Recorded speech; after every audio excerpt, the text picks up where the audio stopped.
ارشاد فرمایا الا انبئکم، کیا میں تمہیں خبر نہ دوں بے اکبر الکبائر، جو بڑے بڑے گناہ ہیں ان کی۔ وہ ہمہ تن گوش ہو گئے کہ جی حضور ارشاد کیجئے۔ تو آقا کریم نے جو پہلی بات ارشاد فرمائی الاشراک باللہ، اللہ کے ساتھ کسی کو شریک ٹھہرانا ہے، اس کی ذات میں، اس کی صفات میں، اس کے افعال میں کوئی شریک نہیں، وہ وحدہ لا شریک ہے۔ دوسری بات حضور نے جو ارشاد فرمائی وہ ہے وعقوق الوالدین، والدین کی نافرمانی۔ امام فخر الدین رازی نے تفسیر کبیر میں لکھا ہے کہ انسان کے وجود کا سبب حقیقی ذات باری تعالیٰ ہے اور سبب مجازی والدین ہیں۔ تو اس لیے گناہوں میں جو بڑے گناہ ہیں، اکبر الکبائر جو ہیں، ان میں سے دوسرا بڑا گناہ اللہ کے محبوب علیہ السلام نے عقوق الوالدین کو بیان فرمایا۔ تو والدین کے ساتھ حسن سلوک کرنے کی ہمیں تلقین کی گئی، اور یہ شریعت اسلامیہ کا ہم سے تقاضا ہے۔ اور ویسے بھی اولاد اگر طبعاً فطرتاً شکر گزار ہو تو وہ ہو ہی نہیں سکتا کہ وہ اپنے والدین کی نافرمانی کرے۔ اللہ کے محبوب علیہ السلام نے ایک موقع پہ ارشاد فرمایا کہ ملعون من سب اباہ، ملعون من سب اباہ، وہ شخص لعنتی ہے جو اپنے ماں باپ کو گالی دیتا ہے۔ تو کتنی سخت مذمت کی گئی اس شخص کی جو والدین کی نافرمانی کرتا ہے۔ ایک موقع پہ حضور علیہ السلام نے فرمایا رغم انفن ثم رغم انفن ثم رغم انفن، 3 مرتبہ فرمایا۔ اس شخص کی ناک خاک آلود ہو، پھر اس کی ناک خاک آلود ہو، پھر تیسری مرتبہ فرمایا اس شخص کی ناک خاک آلود ہو۔ تو قیلا من یا رسول اللہ صلی اللہ علیہ وسلم، عرض کی یا رسول اللہ کس کی ناک خاک آلود ہو؟ تو آقا کریم علیہ السلام نے فرمایا من ادرک ابویہ عند الکبر احدہما او کلیہما فلم یدخل الجنہ، جس نے والدین کو، ایک کو یا دونوں کو، بڑھاپے میں پایا اور جنت میں داخل نہ ہو سکا، اس شخص کی ناک خاک آلود ہو۔ اور یہ تیسری بات ارشاد فرمانے سے قبل حضور نے تکیہ چھوڑ دیا تھا۔ حضور ٹیک لگائے تشریف فرما تھے، لیکن جب حضور یہ بات ارشاد فرمانے لگے فجلس وکان متکئا، تو حضور بیٹھ گئے اور حضور نے تکیہ چھوڑ دیا، اور حضور نے فرمایا الا وقول الزور، سن لو، تیسری چیز جھوٹی بات کرنا ہے، جھوٹ بولنا ہے۔ تو یہ ہے اللہ کے محبوب علیہ الصلوۃ والسلام کا سخت تاکید کرنا جھوٹ سے اپنی امت کو بچانے کے لیے۔ اچھا، یہاں ایک بات رک کے یہ سمجھ لیں کہ جھوٹ بہت بری چیز ہے، لیکن شرک اس سے بڑا گناہ ہے۔ تو اس کی تاکید اتنی زیادہ کیوں کی؟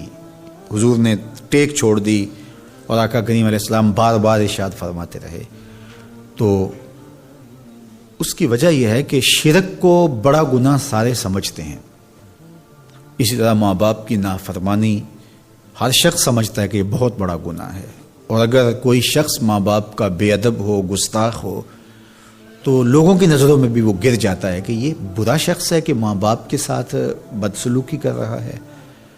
تو یہ تو گناہ ایسے ہیں کہ جو لوگوں کو اچھی طرح معلوم ہے، لیکن عمومی طور پہ جھوٹ بعض معاشروں کے اندر یوں رچ بس جاتا ہے کہ اس کو عیب نہیں سمجھا جاتا۔ اس لیے حضور نے اس پر خاص تاکید کی اور ٹیک چھوڑ کے آگے بڑھے، اور پھر بار بار ارشاد فرماتے رہے کہ اس کو چھوٹا نہ سمجھنا۔ جس طرح اکبر الکبائر میں شرک ہے، اکبر الکبائر میں عقوق الوالدین ہے، اسی طرح یہ بھی اکبر الکبائر میں شامل ہے کہ کوئی شخص جھوٹ بولے۔ تو جھوٹ بولنا یہ اللہ کی ناراضگی کا سبب اور ذریعہ ہے۔ تقریباً 200 قرآنی آیات جھوٹ کی مذمت اور جھوٹ سے بچنے کی تاکید اور ترغیب میں ہے، اور سینکڑوں احادیث جھوٹ کی مذمت میں اور جھوٹ سے دامن کو بچانے کی تلقین پر مشتمل ہیں۔ تو اس لیے اللہ کی بارگاہ میں یہ دعا مانگیں کہ اللہ ہمیں جھوٹ کے مرض سے نجات دے، اور ہمیں ہمیشہ سچ اور سچائی کی توفیق سے مالا مال کرے۔ کہا کہ فلاح پانا تمہاری ضرورت ہے، اور فلاح کیسے ہوگی؟ تزکیے سے حاصل ہوگی۔ اور تزکیہ کیا ہے؟ تزکیہ تمہارے باطن کی ستھرائی کا نام ہے، اندر کی پاکیزگی کا نام ہے۔ تمہارے دامن کی عفت کا نام ہے، تمہارے خیالوں اور سوچوں کی طہارت کا نام ہے، تمہارے طرز معاشرت کی خوبصورتی کا نام ہے، تمہارے انداز حیات کی ندرت کا نام ہے، تمہاری زندگی کا جمال تزکیہ ہے، خوبصورتی تزکیہ ہے۔ اللہ کی حرام کردہ چیزوں سے بچنا، اس کی ممنوعات سے محفوظ رہنا، حتیٰ کہ مکروہات سے بھی، اور یہاں تک کہ ایسی سوچ سے بھی، ایسے خیال سے بھی، ایسے وسوسے سے بھی اپنے آپ کو بچانا، اس کو تزکیہ کہا جاتا ہے۔ اور اللہ تعالیٰ جل شانہ نے یہاں ارشاد فرمایا قد افلح من تزکا، جس نے اپنے اندر کو ستھرا کر لیا۔ باہر تو مل مل کے سارے ہی دھوتے ہیں، لباس پہ بھی سلوٹ نہیں پڑنے دیتے، اور اپنے بدن پہ ایک ریزہ مٹی کا بھی پڑ جائے تو وہ بھی جھاڑتے ہیں۔ کہا یہ بھی اچھی بات ہے، اسلام ستھرائی کا دین ہے، صفائی کا دین ہے، لیکن اس سے کہیں زیادہ اہمیت ہمارے باطن کی صفائی کی ہے، ہمارے اندر کے ستھرا ہونے کی ہے۔ تزکیہ مقصود ہے۔ اب یہ تزکیہ کس طرح ہم حاصل کریں؟ ایک تو اسی آیت کریمہ میں ارشاد فرمایا فَذَكَرَ اسْمَ رَبِّهِ، اپنے رب کا نام ذکر کیا، نام پکارا، یعنی ذکر الہی یہ حصول تزکیہ کا سبب ہوا۔ فصلہ، اور دوسری بات ارشاد فرمائی نماز۔ تو یہ تزکیے کا نتیجہ بھی ہے کہ جب اندر تزکیے کے نور سے مالا مال ہوگا تو پھر پیشانی سجدے میں ضرور جھکے گی۔ اللہ کی بندگی یہ بندے کا مزاج ہوگا۔ اور دوسرا یہ ہے کہ اگر یہ تم حاصل کرنا چاہو تو پھر تمہیں اس عمل سے بھی گزرنا پڑے گا، اور اللہ کا ذکر تمہارے اندر کے زنگ اتارے گا۔ تو جب دل کا زنگ اترا تو دل مزکہ ہو گیا، دل کو تزکیے کی دولت نصیب ہو گئی۔ اور دوسرے مقام پہ اللہ کے محبوب علیہ الصلوۃ والسلام نے دل کے زنگ اتارنے کا جو ایک نسخہ ارشاد فرمایا وہ یہ ہے کہ دل کا زنگ قرآن مجید کی تلاوت سے اترتا ہے۔ اب ذرا دیکھیے قرآن مجید میں بھی اس پر بڑی خوبصورتی کے ساتھ ارشاد فرمایا گیا۔ حضرت ابراہیم علیہ السلام کی جو دعا ہے ربنا وابعث فیہم رسولا، ابراہیم علیہ السلام اللہ کے گھر کی تعمیر کر چکنے کے بعد عرض گزار ہوتے ہیں کہ مالک تیرے گھر کی تعمیر کی، یقیناً تو اس کا بہتر صلہ عطا فرمائے گا، تو اپنی جناب سے جو اجر اور صلہ عطا فرمانا چاہتا ہے اس میں سے میری چاہت یہ ہے کہ تو وہ رسول برحق مبعوث کر دے جو ان پر تیری آیات کی تلاوت کرے۔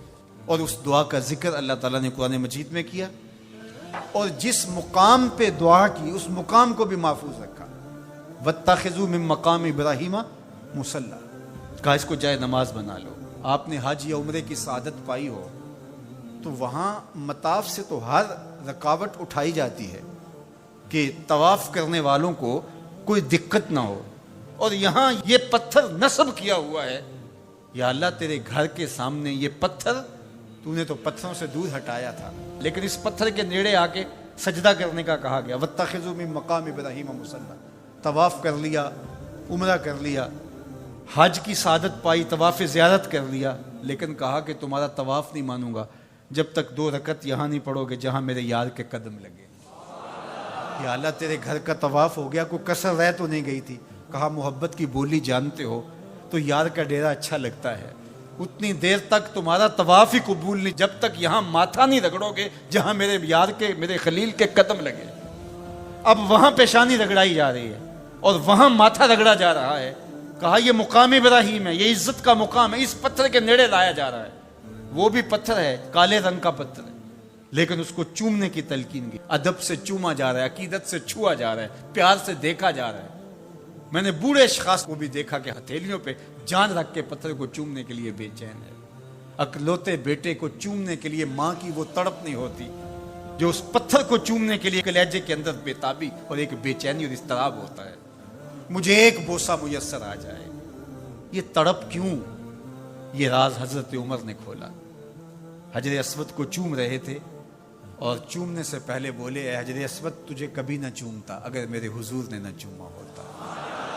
ہم نے قطرہ دیکھا نہ کبھی دریا پہ غور کیا، بس جہاں تیری جھلک نظر آئی وہی ڈوب گئے۔ تو یہ عقیدتوں کے رنگ ہیں، یہ محبتوں کے روپ ہیں، یہ الفتوں کا ایک عجیب جہان ہے جو ہم نے یہاں آباد دیکھا۔ تو یہ پتھر ہو کر کے بھی عزتوں کا ظرف قرار پایا، اور اس کو سینے کعبہ کے اندر نصب کر دیا گیا۔ کہا یہ نشان ہے، یہ شاعر اللہ میں سے ہے، یہ جائے نماز بنا لو، یہ عزتوں کا ظرف قرار پایا۔ اس کو یہ عزت کیوں ملی؟ اس لیے کہ حضرت خلیل اللہ کے قدم لگے۔ اچھا، کیا حضرت ابراہیم کے قدم ساری زندگی اسی پتھر پہ لگے یا کسی اور پتھر پہ بھی لگے؟ ظاہر ہے یہ سارا علاقہ ہی پتھریلا تھا، ان کے قدم تو جگہ جگہ لگے، لیکن کسی اور پتھر کو محفوظ نہیں کیا گیا۔ اس پتھر کو محفوظ کیوں کیا گیا؟ اس لیے کہ اس پتھر کی چھاتی پہ کھڑے ہو کے حضرت خلیل نے میرے رسول کے لیے دعا مانگی تھی۔ جہاں حضور کا ذکر ہوا وہ پتھر بھی نشان بن گیا اور موجود رہا۔ آقا کریم نے ارشاد فرمایا، ذاقا طعم الایمان، ایمان کا ذائقہ، ایمان کی لذت، ایمان کا حظ، ایمان کا سرور، ایمان کا کیف اس شخص کو حاصل ہوگا من رضی باللہ ربا، جو اللہ کے رب ہونے پہ راضی ہو گیا، وبالاسلام دینا، اور اسلام کے دین ہونے پہ راضی ہو گیا، وبمحمد رسولا، اور محمد صلی اللہ علیہ وسلم کے رسول ہونے پہ راضی ہو گیا۔ جس کو یہ تین چیزیں نصیب ہو گئی، ایمان کی لذت نصیب ہو گئی۔ اب اس رضا کا کیا معنی ہے؟ امام قرطبی علیہ رحمہ فرماتے ہیں اس کا ایک معنی عام ہے اور ایک معنی خاص ہے۔ معنی عام یہ ہے کہ اللہ کے رب ہونے پہ راضی ہونے کا مطلب اس کو رب مان لینا ہے۔ اسی طرح اس کو کہا جائے تیرا کس دین سے تعلق ہے، تو وہ اسلام کو ہی اپنا دین مانتا ہے۔ اور جب اس کو کہا جائے کہ تیرا رسول کون ہے، تو اس کے لبوں پہ بغیر کسی تعمل کے، بغیر کسی تردد پہ نام حضور کا ہی آئے۔ تو یہ ہے اس کا معنی عام۔ لیکن یہاں جو ایمان کا ذائقہ، ایمان کا طعم حاصل ہونے کی بات کی گئی ہے، یہاں سے یہ معنی عام مراد نہیں ہے، یہاں معنی خاص مراد ہے۔ اور وہ کیا ہے؟ اللہ کو رب ماننے کا مطلب یہ ہے کہ اللہ کو ماننے کا جو حق ہے اس حق کی طرح اس کو مانے۔ ایک ہے اللہ کو ماننا اور ایک ہے اللہ کی ماننا۔ تو جو اللہ کو تو مانتا ہے لیکن اس کے احکام کو نہیں مانتا، اس کے دیے گئے نظام کو عملاً قبول نہیں کرتا، تو پھر وہ ایمان کی لذت حاصل نہیں کر سکتا۔ خالق حقیقی اس کو مانتا ہے تو پھر اپنا سب کچھ اس کے دستے قدرت میں سمجھے۔ جب اس کی پناہ میں آ گیا ہے تو پھر کسی کا ڈر اور خطرہ کیسے رہا؟ جب اس کو خالق و رازق مان لیا ہے تو کسی کی دہلیز پہ ہاتھ کیوں پھیلائے گا؟ جب اس پہ توکل کر لیا ہے تو پھر اس کے پائے ثبات میں لغزش کیسے آئے گی؟ اور دوسری بات، اسلام کے دین ہونے پہ راضی ہو گیا۔ جب اسلام کو مان لیا تو اسلام پورا نظام زندگی ہے، تمہاری خوشیوں کا بھی خیال رکھتا ہے، تمہارے غموں کو نبھانے کا دستور کیا ہوگا وہ بھی تعلیمات دیتا ہے۔ یہ نکاح ہم کر رہے ہیں شریعت کے مطابق اور یہ مسجد میں کر رہے ہیں، اور یہ جو بھنگڑا ڈال رہے ہیں یہ ہمارے خاندان اور قبیلے کے لوگوں کا تقاضا تھا، اور تم قبیلے کو بھی راضی رکھتے ہو، رب کو بھی راضی رکھتے ہو، ایسا تو نہیں ہوگا، ایک کو ہی راضی رکھنا پڑے گا۔ تو جب اسلام کو اس طرح مان لیا کہ جب بھی کوئی قدم اٹھانے لگے تو سوچا اسلام کیا کہتا ہے۔ اگر آپ کو اسلام میں سے اس کی تعلیمات نہ ملے تو پھر تو کہنا کہ اسلام کامل دین نہیں ہے۔ میں شادی کرنے جا رہا ہوں، یہ میرا ایک مسئلہ ہے، تو اسلام اس کے بارے بتاتا ہی کوئی نہیں۔ اسلام بتاتا ہے کہ تم نے رشتہ تلاش کیسے کرنا ہے، اسلام بتاتا ہے کہ تم نے پیغام نکاح کیسے بھیجنا ہے، اسلام بتاتا ہے کہ نکاح میں کتنے لوگ کم از کم شریک ہوں، گواہ کیسے ہوں، اسلام بتاتا ہے کہ تم اس کی خوشی کا اظہار کیسے کرو، جب نکاح کیا ہے تو اس وقت تم نے خرما کیسے لٹانے ہیں، اور شب زفاف کا صدقہ تم نے ولیمے کی صورت میں کیسے ادا کرنا ہے۔ اسلام تمہیں ایک ایک جزیہ بتاتا ہے۔ میرے حضور نے فرمایا انما انا لکم مثل الوالد، میں تمہارے لیے باپ کی جگہ پہ ہوں۔ اگر تم میں سے کوئی شخص بیت الخلاء میں جائے تو پہلے اپنا بایاں قدم آگے رکھے۔ جس طرح باپ چھوٹی چھوٹی چیزیں اپنی اولاد کو بتاتا ہے، تو فرمایا تم واش روم میں جاؤ، بیت الخلاء میں جاؤ تو پہلے بایاں قدم آگے رکھو۔ کیوں؟ انما انا لکم مثل الوالد، میں تمہارے لیے باپ کی جگہ پہ ہوں۔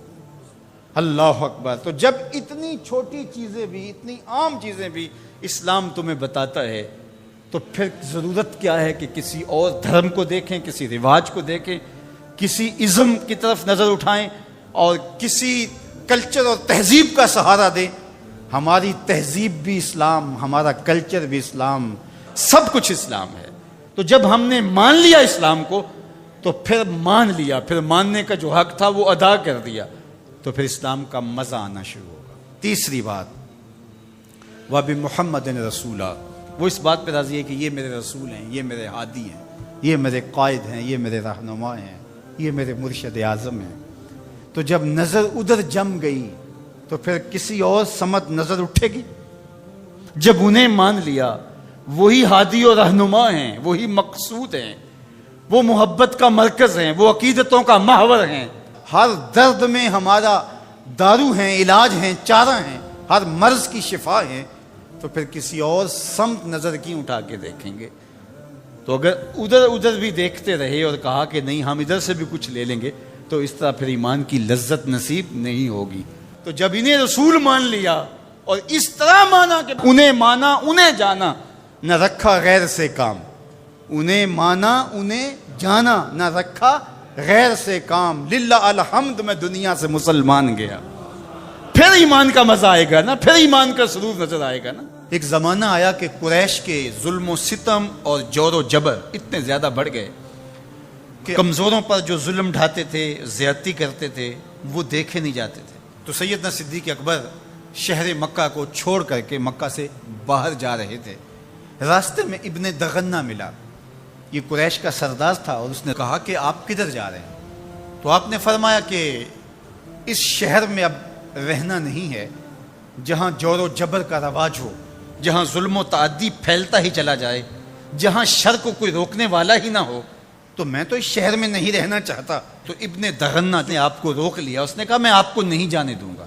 ان مثلک لا یخرج ولا یخرج، آپ جیسا شخص کبھی بھی شہر سے باہر نہیں جائے گا اور نہ اس کو نکالا جا سکتا ہے۔ جناب سیدنا صدیق اکبر رضی اللہ تعالی عنہ کے بارے میں گواہی ایک کافر کی سنیے جو دھرم میں، عقیدے میں مخالفت رکھتا ہے، لیکن سچائیاں تو سر چڑھ کے بولتی ہیں۔ اب ابن دغنہ سیدنا صدیق اکبر کو بازو سے پکڑ لیتا ہے اور واپس مکے کی طرف چلتے ہوئے کہتا ہے فَإِنَّكَ تَكْسِبُ الْمَعْدُومَ، اس لیے کہ جس کا کوئی کمانے والا نہیں، ابو بکر تم اس کے کمانے والے ہو، تم اگر تاجر ہو تو تمہارا مال تجارت جب بکتا ہے تو غریبوں کے چولہے جلتے ہیں، تو تم اگر چلے گئے تو غریبوں کے چولہے بجھ جائیں گے، شہر میں اندھیرا ہو جائے گا، لوگ فاقوں سے مر جائیں گے، تمہیں نہیں جانے دیں گے۔ دوسری بات وَتَصِلُ الرَّحِمَ، تم صلہ رحمی کرتے ہو، تمہارے رویوں کا جمال اور تمہارا طرز معاشرت اتنا خوبصورت ہے کہ لوگ رشتہ داروں کے ساتھ رویہ کیسے کرنا ہے تیری چوکھٹ پہ آ کے سیکھتے ہیں۔ تیسری بات وَتَحْمِلُ الْكَلَّ، جس کا کوئی بوجھ اٹھانے والا نہیں، ابو بکر اس کا بوجھ تم اٹھاتے ہو، اس کی ضرورت کو تم پورا کرتے ہو۔ وَتَقْرِي الضَّيْفَ، اور آپ مہمان نواز ہیں، اور وَتُعِينُ عَلَى نَوَائِبِ الْحَقِّ، اور آپ ان لوگوں کی مدد کرتے ہیں جو راہ حق کے اندر مشکلات میں گھر جاتے ہیں۔ اب وہ 5 باتیں جو ام المومنین نے حضور علیہ السلام کے بارے میں کہی، وہی 5 باتیں ابن دغنہ نے حضرت صدیق اکبر کے بارے میں کہی۔ تو اب یہ سمجھنے میں کوئی دیر نہیں لگتی کہ حضور نے اپنے غلاموں پہ اپنی سیرت کا رنگ چڑھا دیا تھا، اور ایسا پختہ رنگ تھا، ایسا پکا رنگ تھا جس کو کافر بھی دیکھ رہا ہے، وہ رنگ دور سے ہی دکھائی دیتا تھا کہ ابو بکر پہ بھی محمدی رنگ ہے، عمر پہ بھی محمدی رنگ ہے۔ اب آئیے ایک حدیث اور رکھتا ہوں، اور وہ ابو داود میں ہے، ترمذی میں ہے، اور سیدہ عائشہ رضی اللہ تعالی عنہا فرماتی ہیں، کہتی ہیں ما رأیت احدا کان اشبہ سمتن و ہدین و دلن و کلامن برسول اللہ صلی اللہ علیہ وسلم من فاطمہ، کہا کہ میں نے سیرت میں، صورت میں، عادات میں، طرز زندگی میں، انداز معاشرت میں حضور کے مشابہ فاطمہ سے بڑھ کر کسی کو نہیں دیکھا ہے۔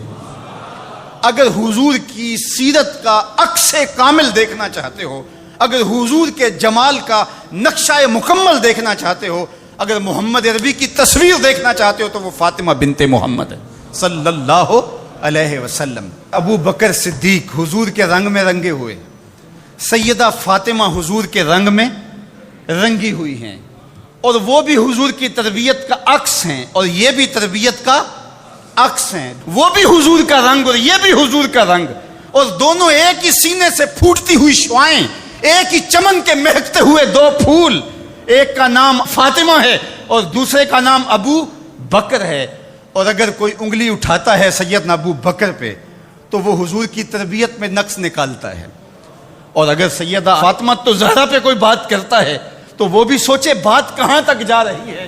اس امت کو الجھا دیا گیا، اہل بیت اور صحابہ کو الگ الگ خانوں میں بانٹ کر کے اس انداز کے ساتھ پیش کیا گیا کہ جس طرح اہل بیت کے ماننے والے اور ہوتے ہیں اور اصحاب رسول کے ماننے والے اور ہوتے ہیں۔ ہماری محبتوں کا مرکز ذات رسالت مآب صلی اللہ علیہ وسلم ہے۔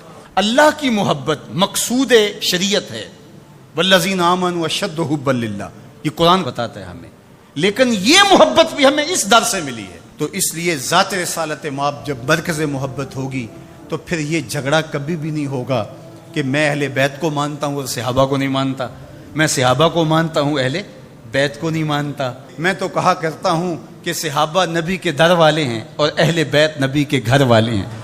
ہم کہتے ہیں گھر والوں تمہیں بھی ہمارا سلام ہو، در والوں تمہیں بھی ہمارا سلام ہو۔ کمایا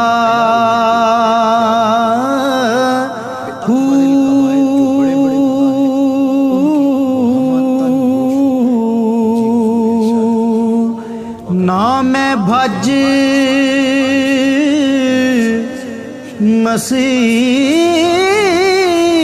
مسیتی وڑیا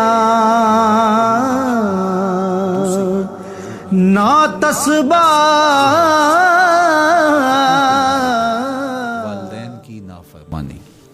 امام فخر الدین رازی نے تفسیر کبیر میں لکھا ہے کہ انسان کے وجود کا سبب حقیقی ذات باری تعالیٰ ہے اور سبب مجازی والدین ہیں۔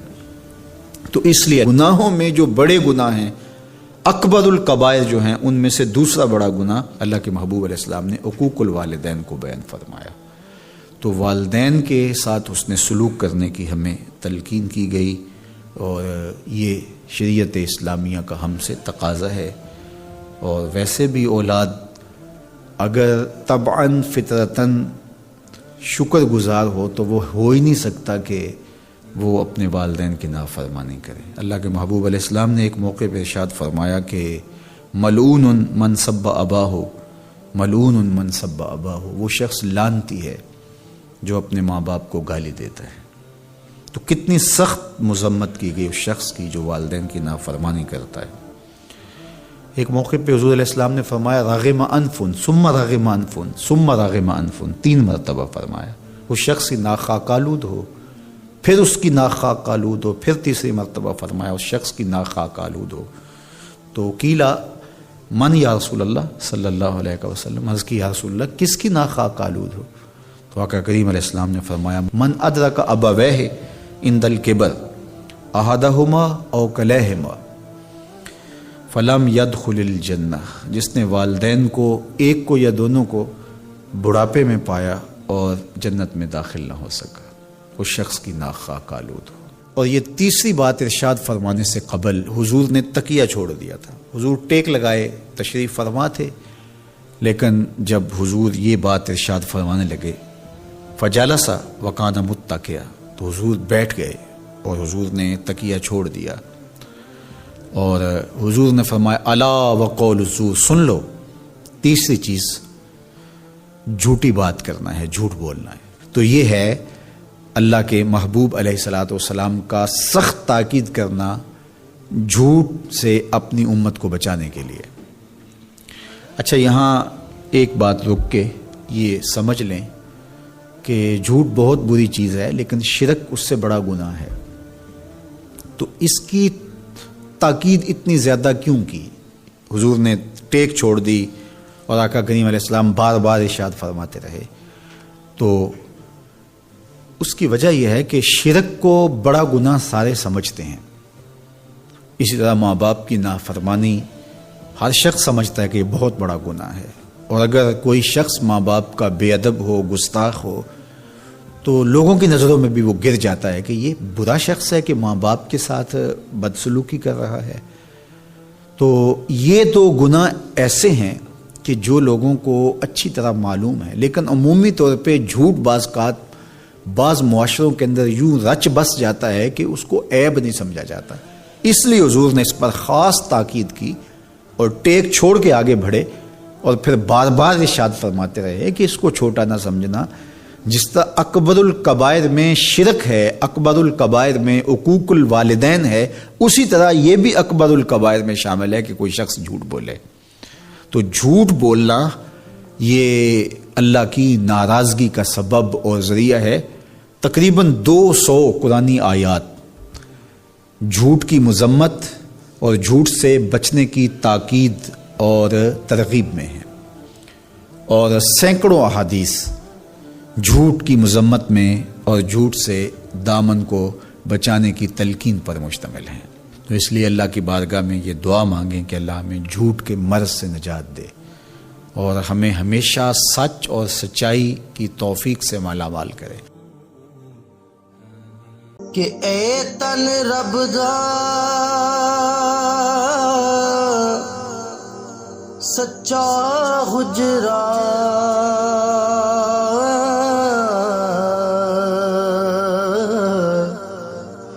تے کھڑیا باغ